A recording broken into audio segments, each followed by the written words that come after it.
बिस्मिल्लाहिर्रहमानिर्रहीम, अस्सलाम वालेकुम। पाकिस्तान और दुनिया भर में देखने और सुनने वालों को अब्दुल कादिर का सलाम। इत्तलात के मुताबिक लाहौर और उसके मज़ाफ़ात में बिरयानी का इस्तेमाल सबसे ज़्यादा रिपोर्ट हुआ है। इमरान खान के 12वें खिलाड़ी की वापसी के मौके पर सिर्फ बिरयानी ही नहीं और भी बहुत कुछ चला है। सहाफ़ियों की खसूसी बुकिंग का अहवाल भी आपको बताना है कि कैसे त्यारे में सहाफ़ी लंदन से भी पाकिस्तान से भी कैसे आए, और जाने से पहले एक सहाफ़ी से मेरी मुलाकात भी हुई, उसका भी दिलचस्प अहवाल आपको बताऊंगा। और फिर त्यारे में विक्ट्री के निशान का बेड़ा गर्क होने तक पूरी तफसील आपके साथ शेयर करनी है। लेकिन उससे पहले ताज़ा तरीन अपडेट ये कि चेयरमैन तहरीक इंसाफ इमरान खान ने chief justice Pakistan justice Umar Ata Bandial के नाम एक बार फिर एक ख़त तहरीर किया है। अब से कुछ देर पहले ज़मान पार्क में बैठे उन्होंने एक ख़त लिखा और इस ख़त में दौरान हिरासत फवाद चौधरी के आइनी हकूक़ के तहफ़्फ़ुज़ की अपील की है उन्होंने चीफ जस्टिस से। इसके साथ साथ आज़म सवाती और जो उनके दूसरे रहनुमा जैसे डॉक्टर शहबाज गिल के साथ पेश आने वाले जो पुरतशद्दुद वाक़यात या गैर इंसानी सलूक आप कह लीजिए, उसका हवाला भी दिया है और चीफ जस्टिस से आइन के कस्टोडियन के तौर पर ज़ेर हिरासत अफराद के इज़्ज़त और वक़ार के तहफ़्फ़ुज़ की अपील की है। इससे पहले कि मरीम नवाज़ की वापसी के मामले पर तफसीली बात करूं और जो सोशल मीडिया के ऊपर जो चल रहा है वो सारी चीज़ें आपसे डिस्कस करूं, आज पाकिस्तान में दो मुख्तलिफ केसेस को बड़े गौर से मैंने देखा है, ऑब्ज़र्व किया है। दो मुख्तलिफ अलग अलग नौइयत के केसेस। पहली शुरुआत हुई आज सुबह सुबह फवाद चौधरी के केस से, और मैं इस्लामाबाद की मुकामी अदालत पहुँचा। वहाँ फवाद चौधरी को एक बार फिर उसी तरह यानी दहशत गर्दों की तरह मुंह पर कपड़ा डालकर पेश किया गया। हालांकि ये पिछली एक दो पेशियों में उनके जो कट्टर मुखालिफिन हैं वो भी इस बात का एतराफ़ कर रहे हैं कि ये गैर इंसानी सलूक है या इंसानी हकूक़ के मुनाफी है, ऐसा नहीं होना चाहिए। और आज अदालत ने भी पूछा कि फवाद चौधरी को अदालत लाते वक्त कपड़ा कौन डालता है, तो जो तफ्तीशी अफसर थे वो बिल्कुल लाइल्म थे, उन्होंने अदालत के सामने अपनी लाइल्मी का इजहार किया। फिर अदालत ने ऑर्डर किया कि अब कपड़ा नहीं डालना, ये शनाख्त परेड का जो मुल्ज़म है उसके लिए इस्तेमाल होता है। लेकिन 3 मिनट के बाद जब अदालत से वो निकले तो उन्होंने दोबारा कपड़ा डाल दिया था। तो ये होगी वन साइड की स्टोरी। इसके ऊपर मैं फिर आखिर में भी थोड़ी सी बात करूंगा उनके केस के हवाले से। अब आ जाइए दूसरा केस यानी मरीम नवाज़ की वतन वापसी के हवाले से। एक गैर मामूली सरकारी प्रोटोकॉल में उनकी एक तरह से एयरपोर्ट से आमद हुई। मैं सिर्फ ये सोच रहा था कि ये इस्तकबाल की तैयारियां, ये प्रोटोकॉल आखिर किस खुशी में, मैं ही नहीं बहुत सारे और लोग भी सोच रहे हैं कि आखिर किस खुशी में। कुछ लोग निकले हैं उनका इस्तकबाल करने के लिए, लेकिन द थिंग इज़ दिस कि मेजॉरिटी लोगों की जो है वो उस तरह से नहीं रिस्पॉन्ड किया। और लोगों ने जो हालात इस वक्त पाकिस्तान में बने हुए हैं उसके तहत उन्होंने उसी तरह से रिस्पॉन्ड किया। मतलब लोगों के चेहरों पर ना खुशी ना कोई जोश, बस ऐसे जैसे मजबूरी में लाए गए हों। मतलब आप हिना परवेज़ भट्ट के पीछे खड़े अगर ख़वातीन को देखें, मैं शायद उनके चेहरे ना दिखाता लेकिन उन्होंने मास्क पहन रखा है। आप ज़रा एक लम्हे के लिए देखें कि कोई जोशो खरोश नहीं है, ऐसे जैसे मजबूरी में किसी को पीछे खड़ा किया गया है और सब ने मास्क पहन रखा है, कोई अपनी शक्ल भी नहीं दिखाना चाहता। और फिर जो नौजवान थे लड़के वो बिरयानी के चक्कर में खुश हैं। कुछ बता रहे थे कि नेस्ले का पानी भी मिला है, किन्नू भी मिले, और वो दिखा रहे थे कि ये देखें हमें वाकई में मिला है। और इस सब के बावजूद मैं सिर्फ ये क्वेश्चन करना चाहता हूँ कि आखिर ये इस्तकबाल किस के लिए। जहाँ तक हमें मालूम है वो अपनी सर्जरी करा के वतन वापस आई हैं, ना कोई जिला वतनी थी, ना वो कोई ऑस्कर जीत कर आई हैं, ना कोई वर्ल्ड कप जीत कर आई हैं।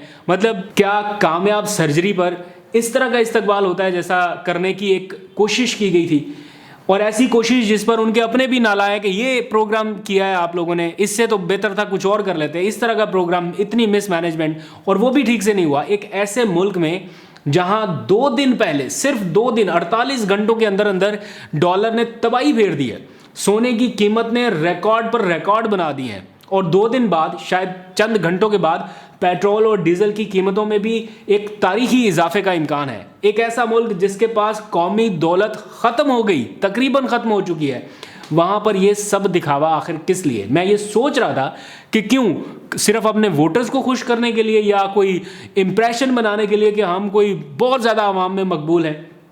एक ऑर्गेनिक पब्लिक निकले तो चलो समझ में भी आता है ना कि जिधर जाएं लोग ही लोग हैं, जिधर जाएं लोग ही लोग हैं, वो तो समझ में आती है। लेकिन ये तो लोगों को बसों में, वैगनों में भर कर लाए और उनके चेहरे आप देख लें, आपको पता चल जाएगा कि कोई जोश जज्बा नहीं है। सिर्फ वो हल्के के जो बासर शख्सियात हैं, बासर लोग हैं जिन्होंने आगे इलेक्शन लड़ना है, वो उनके जो आसपास रहने वाले लोग हैं उन्हीं को कहा गया और उन्हीं को इस तरह लाने की एक बज़ाहिर अटैम्प्ट नज़र आई है।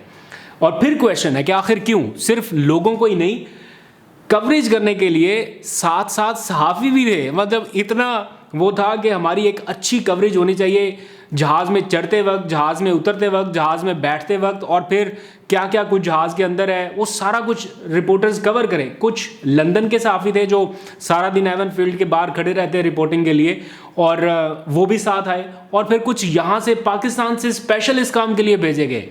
आई स्वेयर, मेरे एक बहुत ही करीबी साथी हैं, बहुत ही करीबी कोलीग हैं, वो भी गए और उन्होंने, मेरे चैनल से नहीं है, वो एक और चैनल के हैं, वो भी गए और मुझे जाने से पहले उन्होंने बताया कि मैं लंदन जा रहा हूँ। मैंने पूछा किस लिए? कि जनाब मरीम नवाज़ को वहाँ से लाना है और चैनल मैनेजमेंट ने ये कहा है कि आप जाएं और वहाँ से लेके यहाँ तक उनकी कवरेज करनी है, मतलब इस लेवल तक। और ये चैनल के खालिस्तान अपने भी डिसीजन नहीं होते, कहीं कहीं अप्रोच भी किया जाता है कि हाँ जी अपने चैनल से नाम दे दें, अपने चैनल से बता दें कौन कवर करने आएगा, अपने चैनल से बता दें। तो इस तरह की सिचुएशन भी रही है। और फिर वो सारे साथ साथ कवरेज करते आ रहे हैं कि देखें जहाज़ का अमला भी साथ में तस्वीर बना रहा है, और वो जिस साहब ने विक्ट्री का निशान बनाने की कोशिश की और उस निशान का जो आज बेड़ा गर्क हुआ है, मत पूछें। एक तरफ फवाद चौधरी था, वो भी विक्ट्री का निशान बना के अदालत से निकल रहा था, पुलिस वाले उसका हाथ पकड़ के यूं नीचे कर रहे थे कि मत बनाओ विक्ट्री का निशान। और दूसरी तरफ ये थे कि वो जो साथ थे वो बता रहे थे कि नहीं ये ऐसे बनाओ, ऐसे विक्ट्री का निशान बनाओ।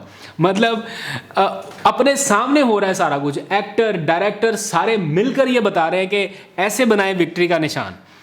तो जहाँ पर ये इस हद तक आपको मैनेज करना पड़े, माइक्रो मैनेज करना पड़े अपना आप बताने के लिए, लोगों को दिखाने के लिए कि देखें जी I am the bigger brand, तो मेरा ख्याल है ये फ्लॉप शो था। और सोशल मीडिया के ऊपर जो इस वक्त मजाक बना हुआ है उसको भी आप देख लें। मैं वसूख से कहता हूँ कि अगर मरीम नवाज़ बग़ैर इस सारे झंझट के, बग़ैर ये सारा शो लगाए सीधा घर जाती, वहाँ से फ़्लाइट से पाकिस्तान लैंड करते सीधा घर जाती, तो शायद वो इस एम्बैरसमेंट से बच सकती थी या बचाया जा सकता था। और भी अपने बहुत सारे लोगों को, जैसे उज़मा बुखारी आज चीख चीख के वो बेचारी गिला कर रही थी, उनको शायद स्टेज पे नहीं जाने दिया जा रहा था। लेटर ऑन वो चली गई तो वो जिस तरह से गिला कर रही थी कि ये प्रोग्राम नहीं करना आता इन लोगों को, ऐसे करते हैं प्रोग्राम, इतना बड़ा शो था ये क्या बना दिया। खैर आज अल्लाह रखा पेप्सी वाला खुश होगा कि चलो मेरी बचत होगी बाकी खैर है। खैर अगर आप लोगों को एक चीज़ समझनी चाहिए, अगर आप लोगों के दिलों पर राज करना चाहते हैं तो उसके लिए ऐसे प्लान्ड या स्क्रिप्टेड शो की ज़रूरत नहीं है। अगर ज़्यादा बंदे दिखाने थे तो इतना शो करने से बेहतर था वहाँ आटे का एक ट्रक भी साइड पे खड़ा कर देते। दावे से कहता हूँ कि जितने लोग आए थे इससे डबल आपको वहाँ ट्रक के आसपास नज़र आ जाते। और ये कोई अच्छी बात नहीं है, शर्मिंदगी की बात है कि हम एक ऐसे मुल्क में हैं जहाँ पर डॉलर, सोना, आटा, चीनी, घी, गंदम, तेल सबका ये सिचुएशन है। और यहाँ पर ये 9 महीने की कारकर्दगी आपके सामने और स्टिल आप इस तरह सेलिब्रेट कर रहे हैं अपना वेलकम, और आप उम्मीद करते हैं कि लोग आपको वेलकम करेंगे, रिस्पॉन्ड करेंगे। खैर आगे बढ़ते हैं, एक अहम मामले पर बात करनी है। इमरान खान को जो सिक्योरिटी के दरपेश ख़तरात हैं उनमें हर गुजरते लम्हे के साथ इजाफा हो रहा है। ये सिर्फ सुनी सुनाई बात नहीं है, ये अपनी मालूमात की बुनियाद पर भी कह रहा हूँ कि हर गुजरते लम्हे के साथ उनकी सिक्योरिटी खदशात में इजाफा हो रहा है। आज मुल्क के वज़ीर दाखिला राना सनाउल्लाह साहब ने भी बयान दिया कि इमरान खान के ख़िलाफ़ गैर मुल्की एजेंसियाँ कार्रवाई कर सकती हैं। गैर मुल्की एजेंसियाँ तो क्या कार्रवाई करेंगी? मेरा सवाल सिर्फ इतना है कि अगर पहले से आपको ये मालूमात है या बतौर वज़ीर दाखिला आप ये सब कुछ जानते हैं, तो फिर उनको दी जाने वाली जो सिक्योरिटी थी वो क्यों हटाई गई? चलो इस्लामाबाद के बनी गाला का तो समझ में आता है ना कि इमरान खान वहाँ पर पिछले 1-2 महीने से है नहीं, तो अंडरस्टैंड करते हैं इस सिचुएशन को कि वहाँ पर सिक्योरिटी की ज़रूरत नहीं है। वो जो कहते हैं ना 176 पुलिस एहलकार तैनात थे, मैं बनी गाला इतनी देर तक कवरेज करने के लिए जाता रहा हूँ, मैंने कभी नहीं देखा कि 176 पुलिस एहलकार वहाँ पर हों। वहाँ पर 4-6 लोग नीचे होते हैं, 2-3 लोग ऊपर होते हैं और 2-4 लोग ही आगे ऊपर जो उनकी रिहाइश गाह है वहाँ पर, कुछ बैरियर पर, कुछ रिहाइश गाह पर। ये टोटल मिल मिला के एक शिफ्ट में को मैक्सिमम बन जाते होंगे 15-20 बन जाते होंगे। ये जो फिगर बताते ना कि 176 के करीब एहलकार तैनात थे, ये थोड़ा सा मुझे लगता है कि बहुत ज़्यादा एग्जैजरेट हो जाता है। 176 पुलिस एहलकार बहुत ज़्यादा होता है, वहाँ तो फिर बंदा अंदर ही ना एंटर हो पाए 176 पुलिस एहलकार वहाँ पर हों। लेकिन द क्वेश्चन इज़ कि ज़मान पाक से सिक्योरिटी क्यों कम की गई? क्यों इमरान खान को अपने प्राइवेट गार्ड्स पर इन्हिसार करना पड़ रहा है। कल उन्होंने एक ग्रुप फोटो भी अपना शेयर किया और ये एक मैसेज है कि हम अपने तौर पर कर सकते हैं, लेकिन जो उनको सिक्योरिटी इस थ्रेट की सूरत हाल में मिलनी चाहिए वो उन्हें मिलनी चाहिए थी। और मेरा तो बड़ा कंसर्न है कि खैबर पख्तूनख्वा की निगरान गवर्नमेंट किस तरह से ये डिसीजन कर सकती है कि जनाब उनसे सिक्योरिटी वापस ले ली जाए।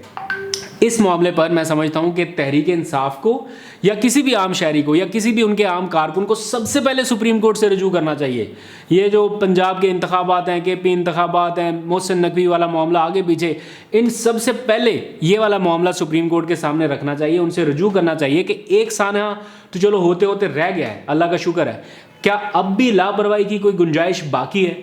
एक तरफ आप मरीम नवाज को देखें, सरकारी प्रोटोकॉल है, चलो ठीक है उनके पास है सरकारी प्रोटोकॉल, उनसे मसला नहीं है तो सही, लेकिन चले एट द मोमेंट कहते हैं कि उनसे प्रॉब्लम नहीं है, लेकिन इमरान खान का कद काठ तो देखें उनसे कहीं ऊपर है, तो उसके लिए क्यों ये मामला नहीं है, इस पर सबसे ज़्यादा तवज्जो देने की ज़रूरत है इस वक्त। क्यों कल को कुछ हो जाए और उसके बाद फिर लकीर पीटने का फ़ायदा नहीं है, अभी मौका है, इसको संजीदगी से देखना चाहिए पार्टी के ज़िम्मेदारान को भी।